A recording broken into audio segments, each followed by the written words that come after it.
Sejak tahun 1960-an, industri makanan, utamanya makanan dan minuman yang banyak mengandung gula, membayar ilmuwan-ilmuwan untuk menerbitkan penelitian yang mengecilkan hubungan antara gula dan penyakit jantung, dan malah mengkambing hitamkan lemak sebagai penyebabnya.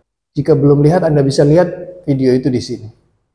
Maka di video ini saya coba sharing data-data yang secara ilmiah membuktikan bahwa karbohidrat memberikan dampak yang buruk, yang sebenarnya adalah sumber masalah dari hampir semua gangguan metabolisme. Jika saat ini Anda sedang berjuang terhadap penyakit hipertensi, diabetes, stroke jantung, dan lain-lain, jangan patah semangat.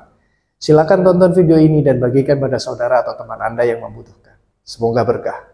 Mengapa kita memerlukan rendah karbohidrat? Yang pertama, karena glukosa memicu pelekatan atau penempelan. Kita tahu sifat alami dari unsur protein adalah elastis, dan unsur lemak adalah lembut dan licin. Sedangkan sifat alami dari glukosa memanglah lengket. Pada jurnal yang berjudul Glycation Damage, A Possible Hub for Major Pathophysiological Disorder and Aging, menyebutkan bahwa molekul glukosa akan melekat pada molekul protein dan lemak. Ini diistilahkan dengan glycation atau karamelisasi. Pelekatan glukosa pada lemak atau protein yang disebut glycation ini beberapa kali mengalami perubahan susunan kimia molekul sampai dengan susunan yang paling stabil, yang sulit untuk dikembalikan lagi ke bentuk asal yang disebut dengan AGE atau Advanced Glycation End Products. Walaupun butuh effort dan waktu lebih, tubuh dapat menghancurkan ikatan kuat AGE ini, asalkan jumlahnya sedikit. Masalahnya, pola makan kita sebagian besarnya karbohidrat. Makan nasi, kerupuk, kecap, mie, roti, bakso, camilan, kue-kue, snack, teh atau kopi manis, dan lain-lain. Sehingga AGE ini terjadi secara masif di tubuh. AGE ini memicu dua hal yang buruk. Yang pertama adalah memicu reaktif oksigen spesies atau ROS, yaitu molekul oksigen yang teradiasi, dan yang kedua memicu inflamasi atau peradangan. ROS dan inflamasi inilah yang akan menyebabkan kerusakan sel kita, kerusakan DNA, mengoksidasi dan merusak LDL, yang termanifestasi kemudian menjadi hampir semua penyakit metabolisme, seperti aterosklerosis atau kekerasan pada pembuluh darah arteri, penumpukan plak pada pembuluh darah arteri sehingga mengakibatkan penyumbatan, autoimun, diabetes, neuropati atau kerusakan sel saraf, penyakit kronis ginjal, liver, kanker, alergi makanan, gastritis, dan lain sebagainya. Di video ini hubungan antara penyakit-penyakit tadi dengan glukosa akan saya lampirkan bukti ilmiah penelitiannya sebagai pembanding bagi kita untuk meninjau kembali, untuk mempertanyakan kembali bertahun-tahun mindset lama yang ditanamkan ke kita bahwa yang jahat itu lemak, sementara makanan dengan karbohidrat tinggi itu berguna bagi tubuh.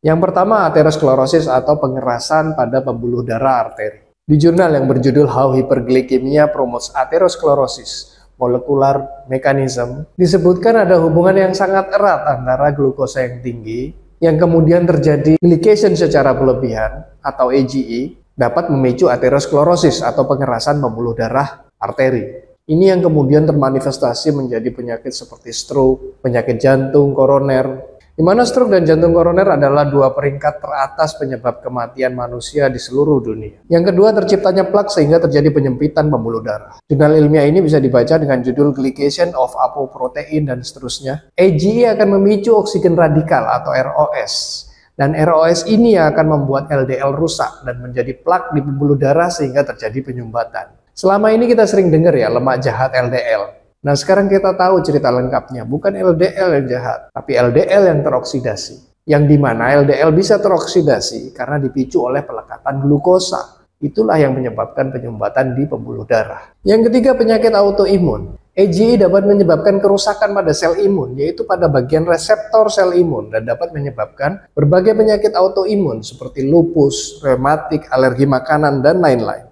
Ini bukti ilmiahnya dapat dilihat pada jurnal berikut ini. Yang keempat adalah diabetes tipe 1. Banyak sekali penelitian yang menunjukkan bahwa AGE ini dapat merusak fungsi dari sel beta pankreas dengan menurunkan viabilitas sel, sehingga mengurangi sekresi dan kandungan insulin. Salah satunya dapat dilihat di jurnal yang berjudul AGE Decrease Insulin Synthesis in Pancreatic Beta Cell, dan seterusnya. Yang kelima adalah neuropathy disease atau kerusakan sel saraf, seperti Alzheimer, demensia, Parkinson, katarak, impoten, dan sebagainya. Glycation ini juga merusak lapisan myelin pada sel saraf, atau hal ini dikenal dengan istilah demyelination. Ini dijelaskan di jurnal yang berjudul Role of Advanced Glycation End Product in Diabetic Neuropathy. Yang keenam, penyakit kronis ginjal. Glycation juga menyebabkan kekakuan dan perubahan fungsi struktural pada glomerulus atau pembuluh kapiler di ginjal yang berfungsi untuk penyaringan darah. Ini berpotensi menyebabkan ginjal tidak berfungsi atau yang kita kenal disebut dengan gagal ginjal. Ini bisa dibaca dengan jelas di jurnal yang berjudul Advanced Glycation and Product atau AGA and Chronic Kidney Disease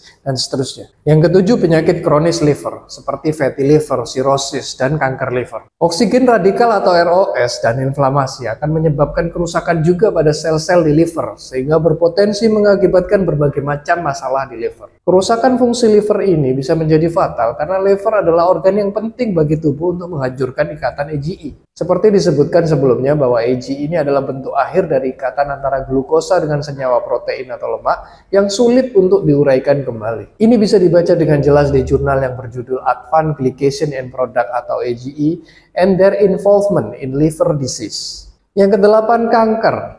Inflamasi dan ROS menginduksi perubahan epigenetik pada lesi praganas dan menonaktifkan gen penekan tumor. Banyak penelitian yang menunjukkan hubungan antara AGE dan kanker, baik kanker payudara, kanker usus besar, kanker ovarium, dan sebagainya. Salah satu jurnal yang bisa dibaca adalah dengan judul Role of Advanced Glycation and Product in Carcinogenesis and Their Therapeutic Implication. Masih banyak lagi penyakit yang diakibatkan oleh pola makan tinggi karbohidrat seperti gastritis dan GERD, terganggunya kesuburan, obesitas, penuaan dini, kerontokan rambut, dan sebagainya. Karena yang dirusak adalah sel-sel tubuh kita. Dan ini juga ditunjang secara ilmiah melalui jurnal-jurnal penelitian. Semoga dengan video ini membuat kita tidak meremehkan lagi pentingnya menjaga pola makan rendah karbohidrat. Karena tinggi karbohidrat sangat-sangat berhubungan dengan hampir semua masalah gangguan metabolisme. Lalu bagaimana pola makan yang sehat menurut Indonesia Berkah Hijau? Silakan simak video yang ini. Terima kasih, semoga berkah.